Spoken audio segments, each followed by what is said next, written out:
So, what am I going to be reporting on today? Seaworld Orlando have announced a brand new, freezingly chilling new coaster, Icebreaker, opening in 2020.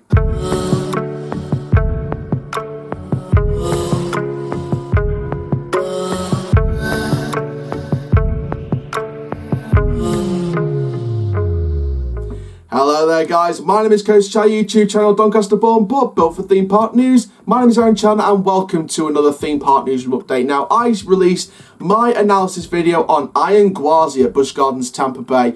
And this is the second big announcement we got today from Seaworld Orlando. This was a dual announcement today. The original plan, like I mentioned in the previous video, was to release a video possibly on the 2021 RMC of the Boss. I'm going to be releasing that tomorrow, so stay tuned, Six Flags St. Louis fans. Your video will come out tomorrow. But of course, I was so excited about RMC Gwazi, and the excitement continues as a very chilling new ride is coming to SeaWorld Orlando for the 2020 season. This is a premier ride, quadruple launch thrill coaster. Not an extreme coaster like an Iron Gwazi or any of the big skyrockets or anything. This is a thrill coaster, so but more than family, but not completely extreme.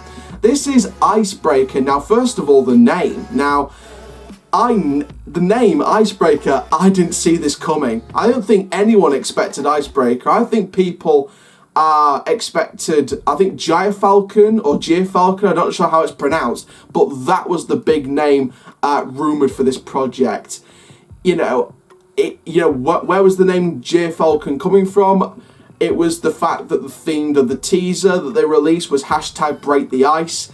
I think that sort of gave us a hinting clue that it wasn't going to involve Gyrfalcon. I think enthusiasts were looking too deep into that name, Gyrfalcon, with the Break the Ice, the Arctic theme, the Arctic bird, the Gyrfalcon. We were looking too deep into it. SeaWorld Orlando said we've swerved the enthusiasts off into more deeper territory.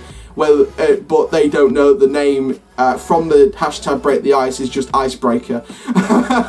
So they've definitely reared me off course. Comment down below if you predicted the name Icebreaker. And don't lie if you say you just predicted that from the start and you didn't. Because, yeah, I've seen comments in past videos I've done on this project. And many people, I don't think anyone commented Icebreaker in the comments down below. So I don't think anyone that I know of that watched that video predicted the name Icebreaker. But comment down below if you did and be truthful. So we do have some official stats, but before that, let's share the concept art. So you're going to see on your screen right now, find a bit Aussie, that is the official concept image that we use for the thumbnail for this video. And wow, look at that. Doesn't it look brilliant? Obviously, we'll be using the orange track, and it seems like naval blue supports from what we saw sort of in the live announcement. That, to be fair, it was a good opportunity for fans to sign the support, so that was pretty nice. And of course they had a bit of curved orange Premier Rides track on show. So let's have a look then at some official stats for Icebreaker then. So this will be at 93 foot tall, have a 100-degree spike, which is just beautiful, 52 miles per hour, 48-inch rider height requirement. It's a quadruple launch built by Premier Rides, and it includes elements such as a 93-foot vertical rollback and an 80-foot outside top hat. Now that sounds pretty interesting. I mean, I'm a little bit excited to see what's going to happen there. I did hear some mention on the layout of a spaghetti bowl type element near the end of the ride, so that's going to be on there as well.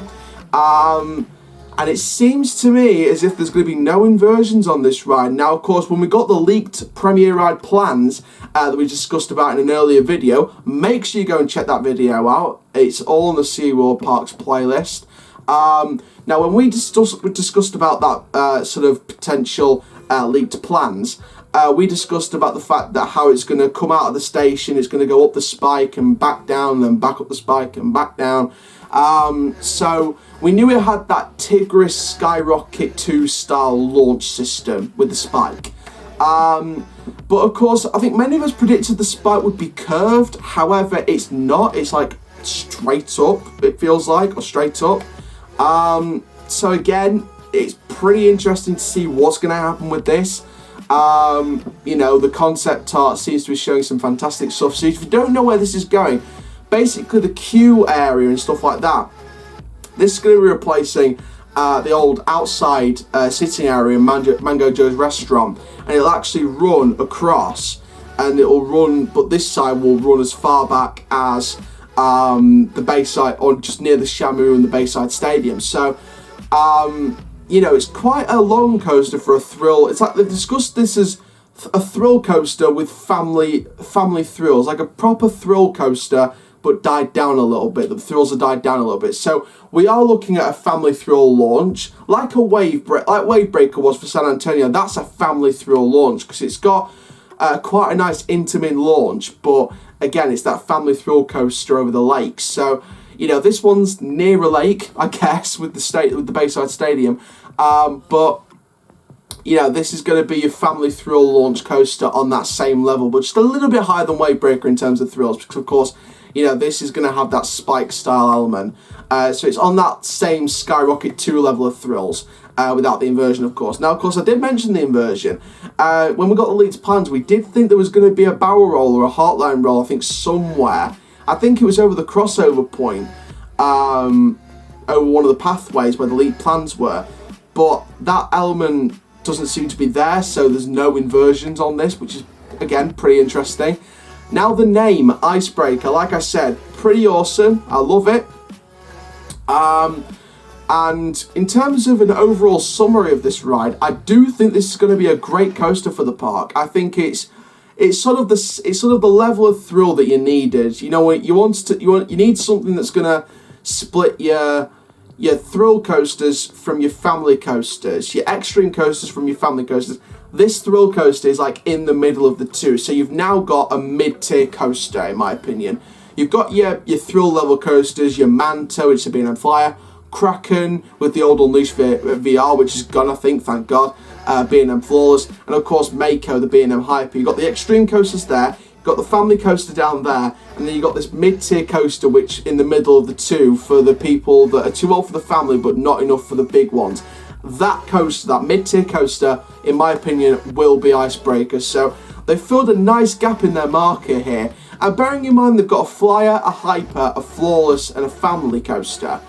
The fact they've got a launch coaster also doesn't just fit the mid-tier coaster gap in their market, but it also fills the launch coaster void that San Diego filled with Electric Eel, Busch Gardens Williamsburg with Tempesto, Busch Gardens Tampa filled it with Tigris this year. So again, it's another SeaWorld park that is filling a launch coaster vibe. SeaWorld San Antonio have done that without having to invest in a Skyrocket or a Premier ride of some sort. Of course, with Wave Breaker the Rescue Coaster, which is their family thrill launch coaster by Intamin. So again, they filled their own void there years ago. But the only sort of SeaWorld Busch Gardens park in general that needs to fill a launch coaster void is Sesame Place. And yeah, a couple of years ago they invested in that Gravity Group Oscar's Wacky Taxi, but I'm not sure how many rides that place is going to get. So again, I'm not sure if Sesame Place will get a launch coaster at some point. They might do. They could surprise us, but again, it's very unlikely. But I think in terms of the main ones, that's all the parks now having at least one new launch coaster in their lineup. So whether it's a thrill launch coaster or a family thrill launch coaster, they've filled the void, in my opinion. So there we go. So that's this analysis of Icebreaker at SeaWorld Orlando. And breathe. That's two massive announcements coming out today from Busch Gardens Tampa and SeaWorld Orlando. And it's two big announcements that we've been waiting for some time now.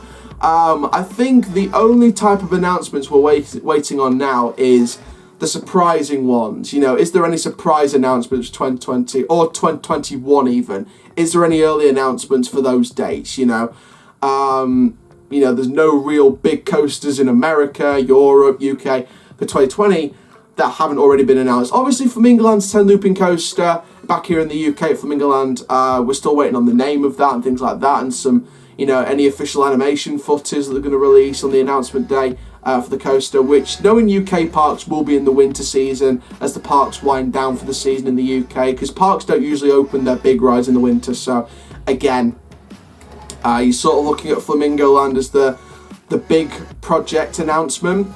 Alton Towers are still going to announce something as well for 2020. Still rumours of Clark Line closing before Scarefest, so hopefully we'll get some stuff from there.